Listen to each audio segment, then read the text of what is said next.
I had to pull out the OG, Dr. Yusui, so I can make sure I'm not spreading misinformation, okay?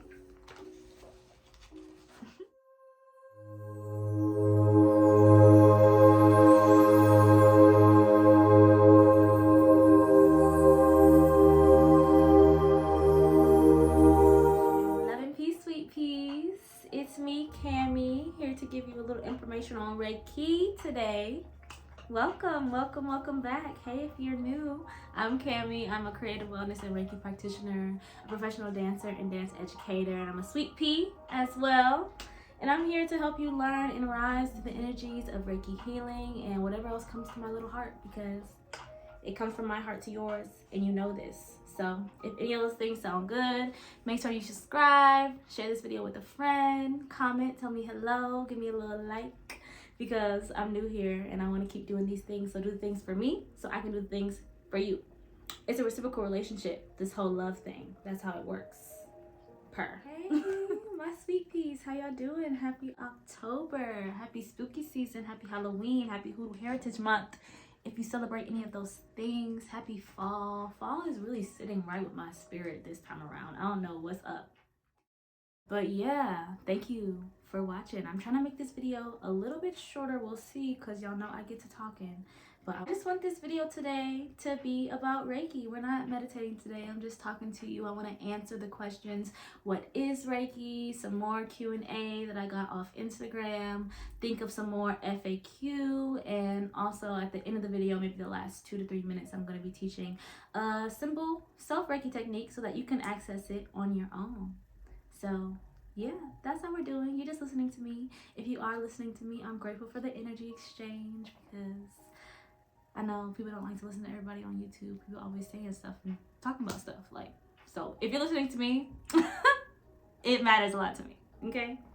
But yeah, that's how we're here. So I'm just supposed to be talking to you for a little bit, and that's what's going on. But before we get started, so I can't forget to tell you that this video is sponsored by AROMA&THINGS, aromatherapy and mindfulness products. They have really beautiful smelling candles like the one I'm lighting here. This one is Awaken, has more of a minty lemon. What is it? Minty lemon eucalyptus. I love this one for when I'm trying to get stuff done. They also have Tranquility. This is one that I like before I go to sleep. Their candles are 100% natural and consciously hand poured.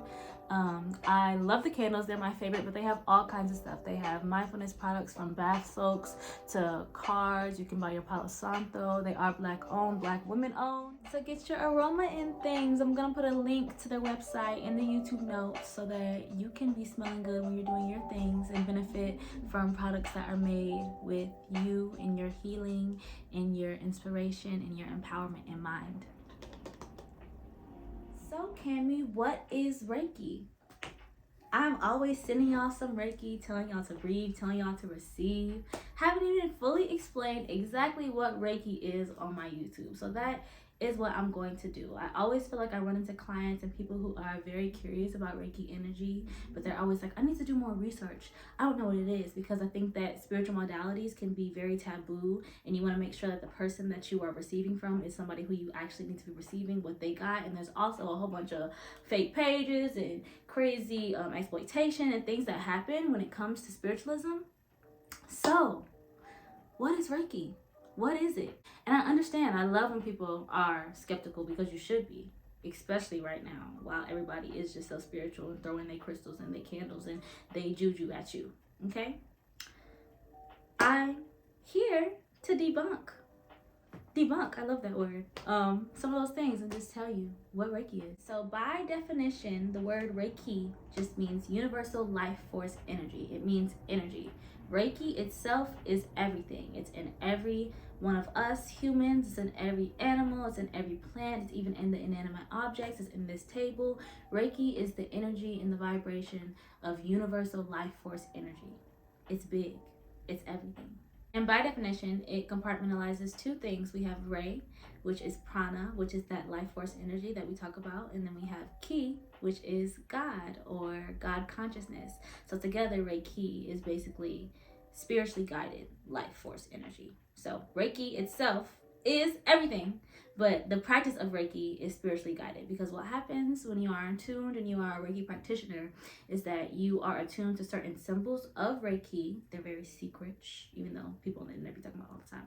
But my teacher told me that they're supposed to be secret, so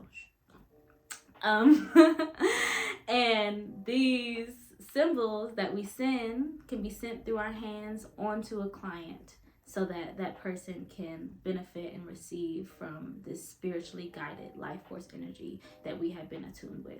So it's really cool. I like to call in-person Reiki like an energy massage, because what's happening is I'm sending this spiritually guided life force energy from the palm of my hands to your body, but really what is catching it is your aura. So all of the bodies that we have outside of our physical body catches the Reiki, and it brings it into your physical orbit, into your body, so that you can benefit in your body from this Reiki.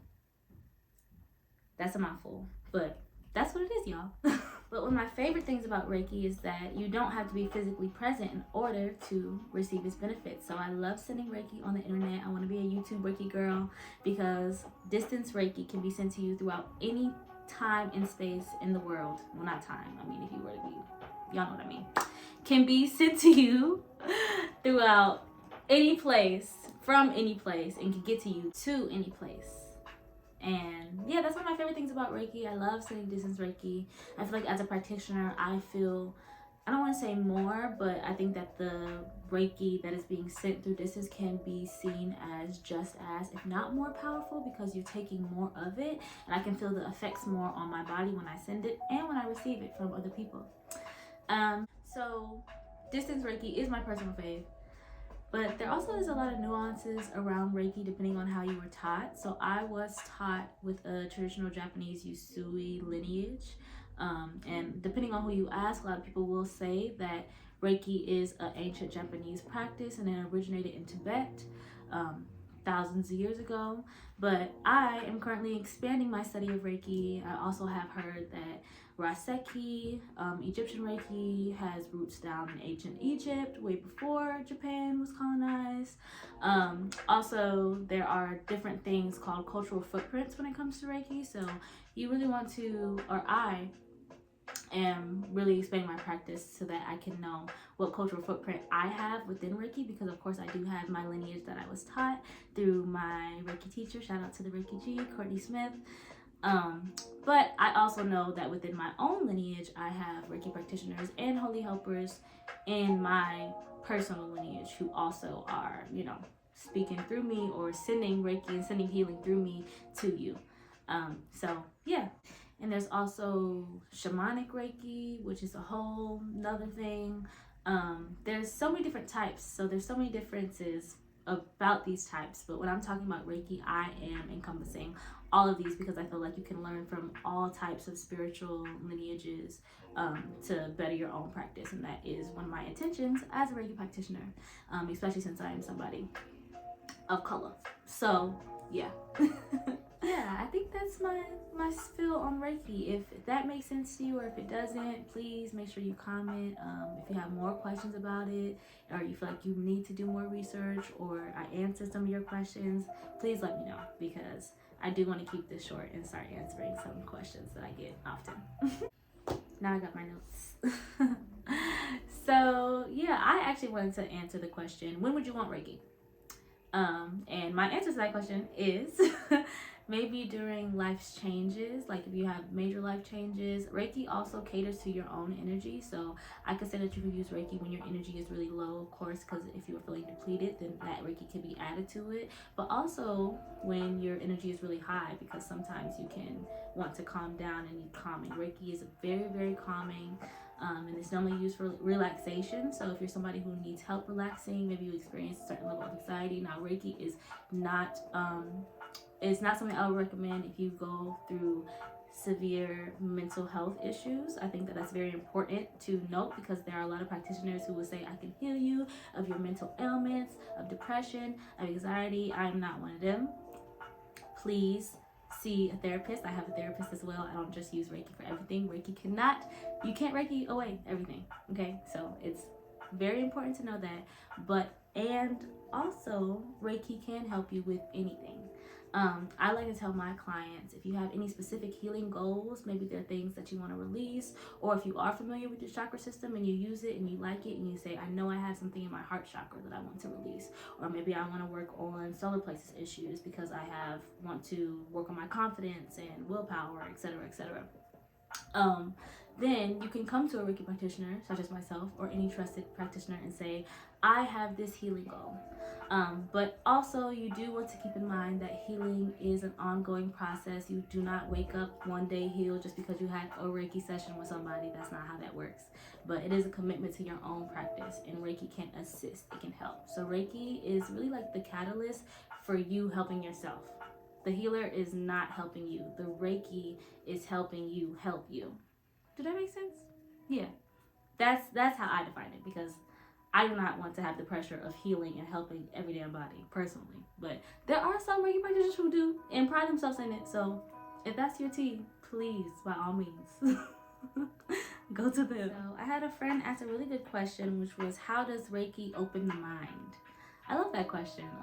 I would say that Reiki opens the mind spiritually by tapping into the mind chakras, so third eye or the crown chakra. I also would say that Reiki opens the mind because it helps you relax the mind. So there's a symbol that we're taught that actually is called the mind symbol that helps you cater to overthinking and anything that is in your mind that really just needs to be brought to your body. So Reiki can really help you expand your mind in ways that you didn't think that you could, because of the energy that is flowing through to your mind. So if you were to, for example, have a Reiki session where you say you really want to work on mind things, then it can help you do that. Yeah, I think that answers it. So I love this question. Somebody asks, what inner work do you recommend before starting to learn how to do Reiki? Shout out to my friend who asked this question, because I know that she wants to start her Reiki journey as a Reiki practitioner. This is so important. I was actually just talking to another friend of mine who is a Reiki practitioner, and we were talking about all the things that happen during our 21-day cleansing process. So after you have been attuned to Reiki, you undergo a 21-day cleansing that literally is like of your body, of your chakras every single day, of your light body. And it's really just attuning you to all the energy that you just received while getting attuned. And in this process, things can fall apart. Okay, me and my friend were just talking about how we went through terrible breakups during that process. There were things that we didn't realize we were participating in, that we had no business participating in. That process just illuminated so many things about ourselves and our own shadows that we honestly weren't even that prepared for, because we were just like, oh, we're gonna do Reiki, it's so great, this doesn't have any responsibility, I can just sit it, I can just do it. But being a Reiki practitioner is a responsibility. So to answer that question, I would say detoxing, intentionally detoxing. So maybe you would want to detox your physical body. You can do a cleanse, some sort of salad detox, whatever you feel good, whatever your own research says. Do your own research before you just start doing detoxes. But I also would say spiritually and emotionally detoxing, because this process does detox you in a way that if you weren't doing that type of detoxing before, it can hit you, and it could be you could avoid some of the stress that comes with it if you were to detox a little bit more. And then I also, in detoxing emotionally and spiritually, I say getting clear about your own patterns that you participate in. So maybe people can journal if they're like conflicts or different things that pop up with different family members or in certain relationship patterns. Like, I feel like the theme of patterns was very, very present after I became a Reiki practitioner. So maybe if you were just curious about them, and I'm not also saying that you have to heal them and be healed and be done with your spiritual process, because that is not how that works, again. But maybe if you're curious about those things, then if something comes up, then you would, it'd be easier. Also, self-Reiki. Self Reiki. I recommend self Reiki, even if you are not a practitioner yourself, because Reiki exists in everything, so you can channel the energy through anything at any time. And with that being said, I can lead you to some simple self Reiki practices right now. So simple self Reiki practices, I'll list them off and then I'll go through how to actually self Reiki. But ways that I access Reiki energy without a Reiki session, there are plenty of ways to do this. One, the YouTube girlies, such as myself. If you don't have money to book a session, or maybe you're not sure what Reiki does, maybe type in Reiki healing session on YouTube, see somebody who your energy feels called to, and listen to their Reiki, receive their Reiki, see how that feels. Because there are people who are doing really, really meaningful work that I've been inspired by to even enter this platform.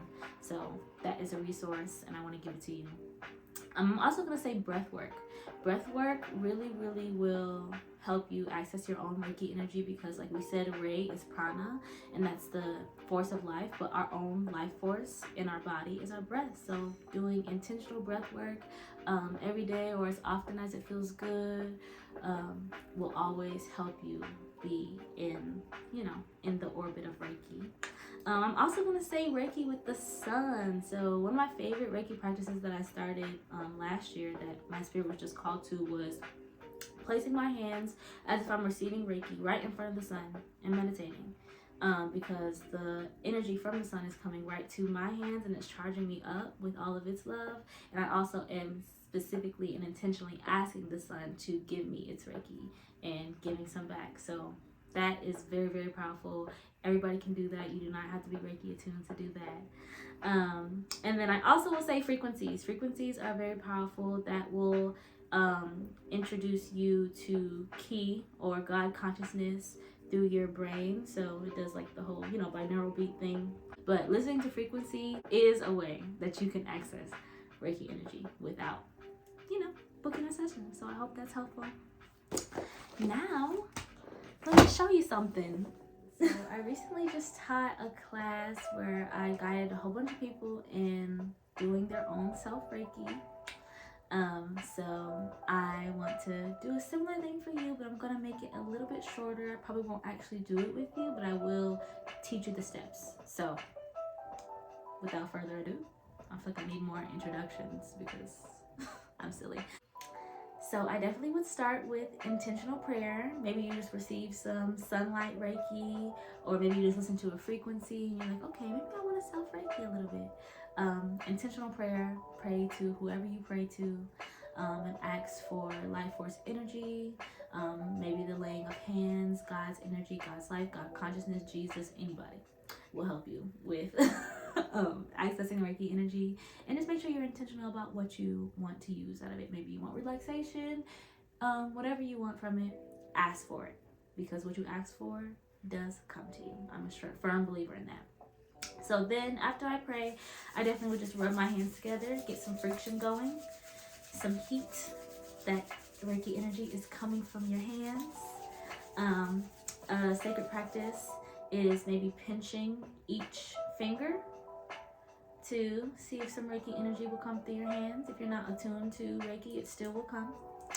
And then I'm going to start to just go down my body. I'll teach you a few points. So my first point is going to be on top of my head, and I will breathe in that area, crown chakra area. My second, almost favorite, is cuffing my face and breathing here for a couple of breaths. You also can put your left hand below, right hand above on your neck, throat chakra healing. Of course, we have our heart chakra. You want your hands, both hands, to be parallel, facing, with the palms facing your body.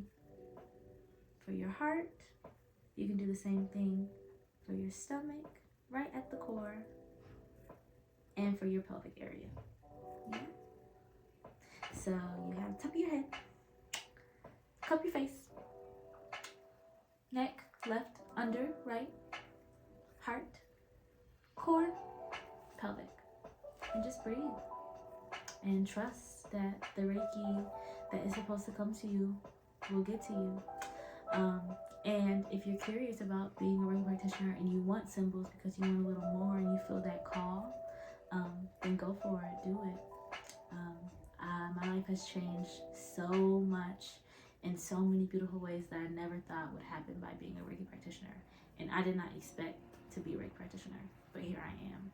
Because I followed a calling with being a Reiki practitioner. So if any of you have that calling, please, please, please, I can be a resource to give you where you can learn about more Reiki and practice it.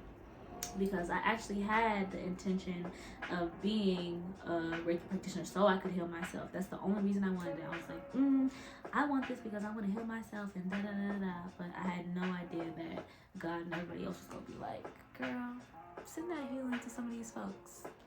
And I'm still learning, and it's very, very grateful for this practice. So I'm not a Reiki master. I do not teach Reiki, but I do lead and guide in people accessing their own, and that's good for me right now. When I do become a Reiki master, I'll probably do another one of these videos and have so many more things to say, and so many things I want to take back from this video, and so many things I've learned. But yeah, I'm not there yet. I'm just here practicing with my practitioner self. So if that was helpful, if you loved this video, if you liked it, if you kind of didn't like it, make sure you share with me your thoughts and feedbacks and questions and concerns, and make sure you practice some kind of Reiki, whether that is actually practicing that technique I just taught you, or just opening yourself up to more life force energy intentionally.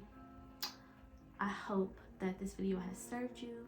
I'm sending lots of love, lots of Reiki to you, because you're a sweet pea. And I'll see you next time, probably for another meditation sometime soon. I'm working on being more consistent, but a lot be going on. So thank you for your grace. Kisses. Peace. I need some Reiki myself.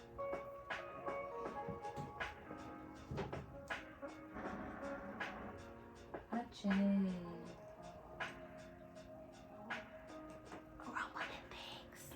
Don't forget.